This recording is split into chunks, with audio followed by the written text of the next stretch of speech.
The industry's performance continues to demonstrate that we are not taking this seriously.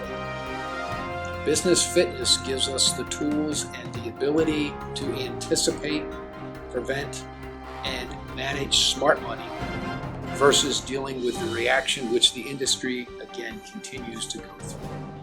Let's stop the suffering. Let's get ahead of this curve. Let's take a chance to be business fit.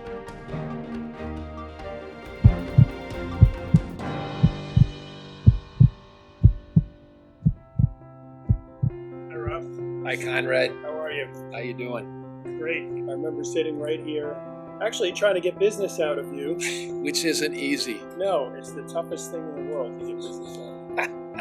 When I go back through my 40 years of the pharma industry, I realize that prevention would have been much cheaper than the reaction. Unfortunately, I was not too often in the preventive mode. I was in the reactive mode, so I know what the cost, I know what the pain and suffering was. I had 3 very specific regulatory situations that I was asked to go in and resolve, of which you helped me with 2 of them. The cost and the pain and suffering of finding issues and or reacting to them is just overwhelming. And part of my interest in working with you is that experience that I have, I'd really like others to avoid.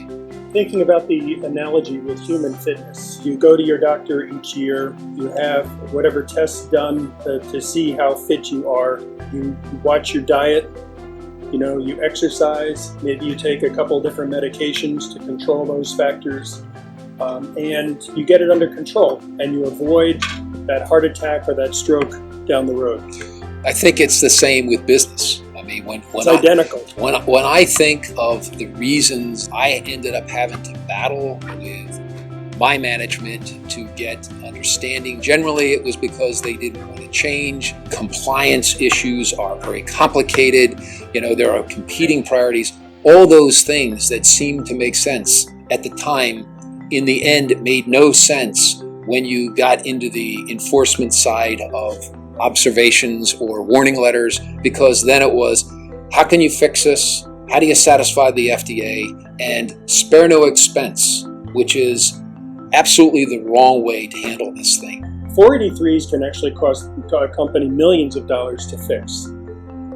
If the enforcement action after a few years escalates to a warning letter, the cost can be 10 to hundreds of millions of dollars. And you go beyond that, and you've experienced one of these with a consent decree. Yes. The cost can easily be well over $1 billion.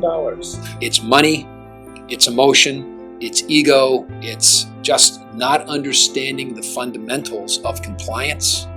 And you boil that all together, and you end up with non-action. We need to get ahead of that and talk to the leaders that are saying, you know what, we are doing well right now, but I want to continue to do well, and I need to have a checkup. All of those things need to be taken into account in order to establish a really fit business. But an assessment can be done at a fraction of the cost of even a warning letter. That's correct. So it just makes perfect sense at the perfect cup for companies to do that. It's going to take the right kind of leadership, somebody who really has the guts to try something new and different that's going to make a long-lasting difference in their company performance.